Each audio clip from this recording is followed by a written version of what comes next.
Hi guys, we are Group 18. As you guys know, we are from Group 18 and today we are going to introduce you to various forms of computer memory. The first one is cache memory. Then we have ROM, which is read-only memory, RAM, which is random access memory, and HDD, which is hard disk drive. Besides, we are also going to talk about SSD, which is solid state drive, flash memory, magnetic tape, and optical disk. Let us introduce what is computer memory. Computer memory is the storage space used by a computer to store data. It is divided into primary and secondary memory. Primary memory stores actively used data into instructions, providing fast access for the computer's processor. Secondary memory includes storage devices like hard disk drives, solid-state drives, optical disks, and external storage devices used for long-term data storage. Now I will be briefly explaining about the cache memory. So cache memory was introduced by one of the famous program scientists in history. His name was Maurice Wolf. Initially he wrote it as a slave memory. So what is cache memory? Cache memory is a high-speed and small-size type of volatile memory that serves as a bridge between the central processing unit CPU and condenses memory RAM. Its primary purpose is to store the frequently accessed data, allowing the CPU to access them quickly and thus enhancing the overall performance system. Besides, cache memory is a crucial component in modern computing because it ensures that the CPU doesn't have to wait for the data, and which greatly increases the efficiency and speed of a computer. Furthermore, cache memory can be organized into multiple levels, like L1 cache, which is the fastest and closer to the CPU, and L2 and L3 cache, which are the much more larger and further away from the CPU. Now let's move on to SRAM, Static Random Access Memory. SRAM has been around since the early days of computing, but then it was like a high-speed storage space, a bit more like a double channels for computers. At the time, SRAM's main job was to help computers work faster. It is by keeping the frequently accessed data close to the CPU, so the CPU doesn't have to wait as much. Besides, SRAM is extremely fast and stable because it uses multiple transistors per cell. That's why it still used in modern cache memory for quick data access.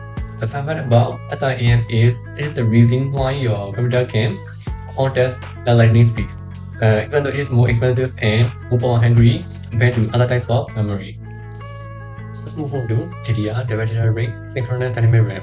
DDR was basically evolved from the synchronous dynamic random access memory in the late 1990s, introducing the divided array concept. At the time, DDR was used to provide sufficient and stable memory for computer, laptops, striking a balance between speed, capacity, and cost. What makes DDR special is its divided array. While SDRAM can only transfer data on one clock edge, DDR can transfer on both rising and falling clock edges. That's why it is faster and it can store more data in the same space. Nowadays, DDR is everywhere. It's in your computer, it's in your laptop, it's in your smartphone, and in many other devices you use every day. Now I talk about RAM, which is random access memory. It is a crucial component of a computer's internal memory system. It serves as a volatile storage medium for data, which is a temporary form of storage. All data stored in RAM is lost when the computer is powered off. Now let's talk about DRAM, which stands for Dynamic Random Access Memory. It stores data as bits in cells comprising both transistors and capacitors. It is a type of semiconductor memory that plays a critical role in computer systems. DRAM was a groundbreaking invention introduced by Robert Dennard in 1967, marking a significant milestone in computer technology advancement. One of the earliest versions of DRAM is DDR1, mainly accessible to industrial manufacturers. However, the latest iteration is DDR4, viable to both consumer and industrial users with significant performance improvements. DRAM requires continuous power to retain stored data, making it volatile in nature when power is cut or data is lost. To maintain the stored data, DRAM needs to be periodically refreshed, ensuring data integrity. The memory refresh circuits rewrites the data multiple times to prevent data loss. In addition, DRAM have large storage capacity, usually measured in GB. Now I would like to talk about read-only memory, which is ROM. Firstly, I would like to talk about mask ROM. Data in mask ROM is permanently stored during production by using opaque plates called photomasks to mask specific areas of an integrated circuit. Photomasks have transparent areas that allow light to create distinctive patterns through a process known as photolithography. The primary purpose of MUSROM is intellectual property protection, ensuring that only the integrated circuit manufacturer can reproduce the product. Next, I will talk about PROM. PROM was created by Wen-Xing Chow in 1956. It is a computer memory chip that can be programmed once after it is created. Once the PROM is programmed, the information written is permanent and cannot be erased or deleted. An example of a PROM is a computer's basic input or output system in early computers. Today, PROM in computers has been replaced by EEPROM. A typical PROM comes with all bits reading as 1. Burning a fuse bit during programming causes the bit to be read as 0 by blowing the fuses, which is an irreversible process. Some devices can be reprogrammed if the new data replaces ones with zeros. I will now be speaking on EEPROM. What is EEPROM? EEPROM is an erasable programmable read-only memory. It was invented in 1971 by a person named Dolph Frohman while he was working for Intel. However, it is worth to know that the effect used for EEPROM had already been discovered by a person named Frank Wonders when he was studying a tech called MOSFET all the way back in 1963. EEPROM, back in the day, it was used to store programs that needed to be used multiple times and repeatedly over the years, but we upgraded later. It stores data for at least 20 years as said by the manufacturers. The majority of the EEPROMs have been used for over 35 years without any data degradation whatsoever. It can be reprogrammed for an unlimited amount of times. How does it work? EEPROM works by using an oxide to store electrodes as data. When enough voltage is applied to the oxide, the electrons can flow through the oxide into the electrode. When you remove the voltage, the electrons will stay there as data. To erase it, you use UV light to cause ionization of the oxide, which breaks apart and electrons can escape and the charge will dissipate, wiping out the data. It existed alongside EEPROM in the 1970s and 1980s, but it was eventually outcompeted by EEPROM. Nowadays, it is only used for restoring vintage things, mainly because it is very difficult to install UV lights inside of the chips. Moving on, I will now start with EEPROM, the electronically erasable programmable read-only memory. The first working model was first built by Yasuo Tarui, Yutaka Hayashi, and Kyoko Nagai at Electrotechnical Laboratory in Japan. The first commercial one was invented by Fujio Masaoka, who was working for Toshiba at the time. Most of the major semiconductor manufacturers have created some form of EEPROM back in the day, some like IBM, Intel, and Toshiba. I must note that I'm specifying byte reprogrammable EEPROM and not any other kind. Today, there are mostly two types, serial and parallel EEPROM. Serial EEPROM has less pins, slower programming speed. Parallel is simpler and faster to write, but serial EEPROM is more popular since if you use less pins, it means that more EEPROMs can be used on the same CPU per clock cycle. Nowadays, it is still used for some dedicated niche uses like embedded microcontrollers. It is guaranteed to store data for around 10 years, not as long as EEPROM. It has a limited reprogram times, but it can be reprogrammed many times, like around 1 million times or so, and you can only delete one byte of data at a time. It was replaced by flash memory, which is more colloquially known as USB. This USB or flash memory has a high density. However, when you wish to delete something, you must delete 512 bytes at the same time. Moreover, you can only reprogram a flash memory 10,000 times. However, the benefit of flash memory is that it has high density and it is the only reason that USBs are as useful as they are today. Next up, we're going to talk about optical discs. First of all, we're going to talk about CD. What is CD?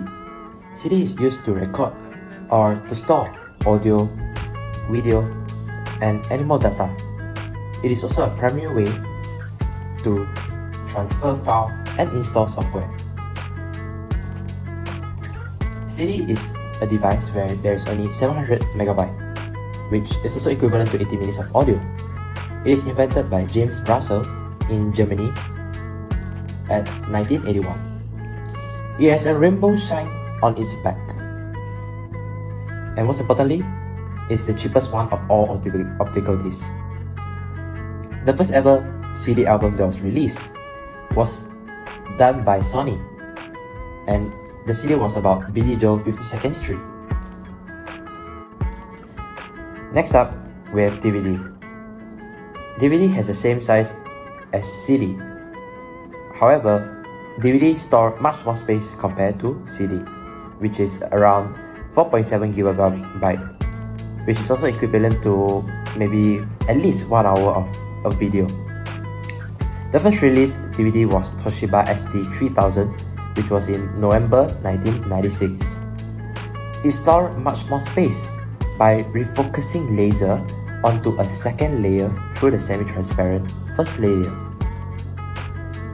And DVD has the same function with CD, where both of them can be used to store, to record any audio, video, and any other data. However, which is more preferred, DVD or CD? Obviously, DVD is preferred. Moving on, Blu-ray disc is a high-density optical disc format that was developed to record, rewrite, and playback videos of high definition quality.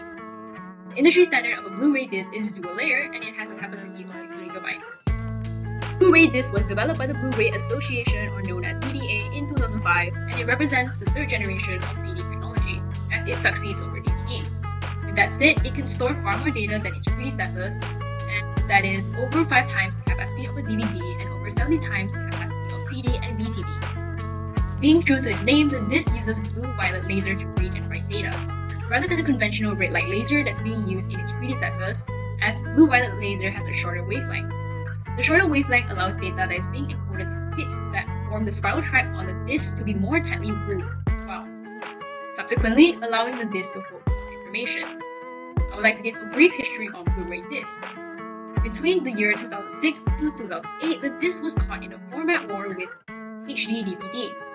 Ultimately, Blu-ray came out as the victor, as majority of the movie industries in the early 2008 prefer Blu-ray discs. To this day, Blu-ray discs are still being supported by all Hollywood studios and as well as electronic media companies.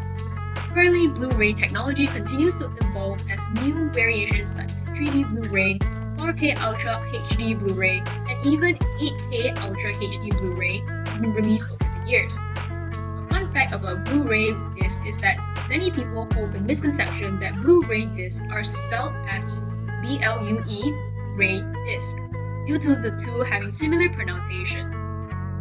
Okay, next we have HVD, or also known as holographic versatile disc. Appearance-wise, HVD is similar to DVD, but it can store far more data and is of higher density.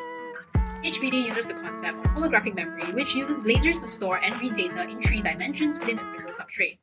HVD can store up to 60 times the data of a regular DVD, plus it can read and write data 10 times faster. Prototypes of HVD devices have a capacity of 3.9 TB and a transfer rate of 1 GB per second. In short, the capacity of a HVD can store as much information as 830 DVDs or 160 Blu-ray discs. The concept of HVD applies collinear holography, where a blue-green laser is collimated, or in layman terms, made parallel with a red laser beam. The blue-green laser is used to read data encoded in the form of laser interference fringes from the holographic layer on the top of the disc, while the red laser serves the purpose of reference beam and to read the servo info from the aluminum layer, similarly in the normal CDs. Moreover, a dipoint mirror layer laying between the holographic data and the servo data reflects the blue-green laser and lets the red laser through. This is to prevent interference caused by the refraction of blue-green laser, as it could disrupt its compatibility. A brief history about HVD is that HVD faced fierce competition against existing formats and emerging technology, such as SSDs and cloud-based storage solutions. Additionally, the development and production costs of HVD are quite costly. As such, the interest in HVD died down tremendously. Currently, HVD has not gained mainstream acceptance, nor has it had commercial availability. So next, I would like to introduce about HDD, which is hard disk drive. HDD was first introduced in 1950s. IBM Rackman 305 was the first commercial HDD. They used magnetic storage to store data on rotating disks. The function at the time is HDD were used for data storage and retrieval in mainframe and early computers. It provided non-volatile, high-capacity storage for operating system and users' data. HDD consists of spinning platter coated with magnetic material, so it's slow to compare to SSDs and have mechanical parts, making them susceptible to damage. Currently, HDD are still used today primarily for data backup, mass storage, and archival purposes, replaced by SSD in many consumer devices due to the speed and durability advantage. A fun fact about HDD is the largest HDD ever made was Seagate EXO's 16 TB, showcasing the continuous growth in storage capacity. Beside of HDD, next I would like to introduce about SSD, which is solid state drive. SSD was first originated in 1970s but gained popularity in the mid-2000s. Flash memory such as NAND is used to store data in SSD. The function at the time is SSD has revolutionized data storage by providing faster data access and durability. They were used for operating system, application, and data storage. Characteristic of SSD is SSD have no moving parts which makes them faster and more shock resistant than HDD, but they have limited return cycle per memory cell. Currently, SSD are widely used in modern computing devices including laptop, desktop, and smartphone. They provide quick boot time, application loading, and efficient data transfer. A fun fact about SSD is SSD have been widely used in extreme environments such as International Space Station, showcasing their reliability. In summary, HDD have a long history of data storage and are still used for specific applications today, while SSD have gained prominence due to their speed and reliability, becoming the primary storage choice for modern devices. Now let's talk about flash memory. Flash memory, also known as flash storage, is a type of non-volatile memory that erases data in units called blocks and rewrites data at the byte level. Flash memory is widely used for storage and data transfer in consumer devices, enterprise systems, and industrial applications. Flash memory retains data for an extended period regardless of whether a flash-equipped device is powered on or off. Because of its small size, fast data access, and non-volatile nature, flash memory is widely used in a variety of electronic devices, including USB flash drives, SSDs, memory cards, and smartphones. Now let's have a look at the history of flash memory. Dr. Fujo Masaoka is credited with inventing flash memory when he worked for Toshiba in the 1980s.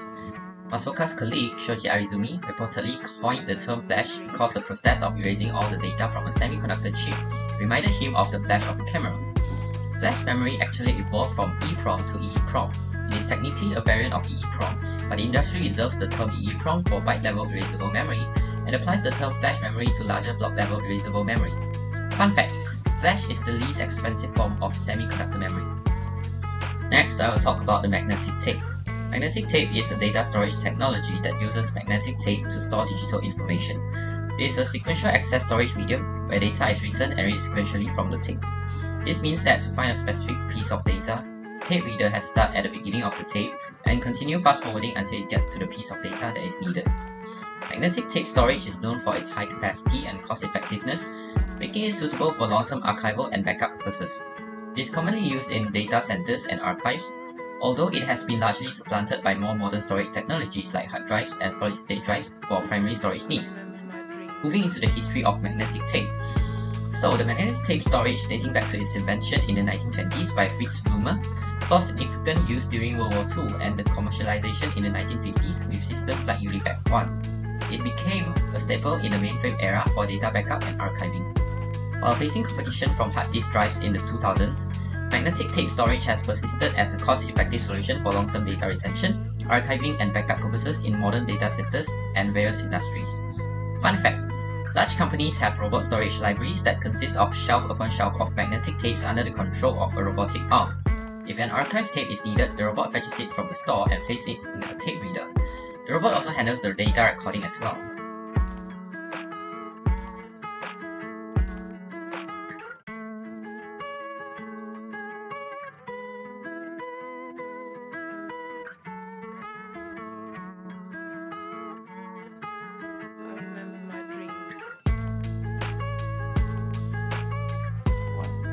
Thank you, Prof. Angela, for guiding and teaching us. And thank you for watching us. That's all for Group 18. Bye!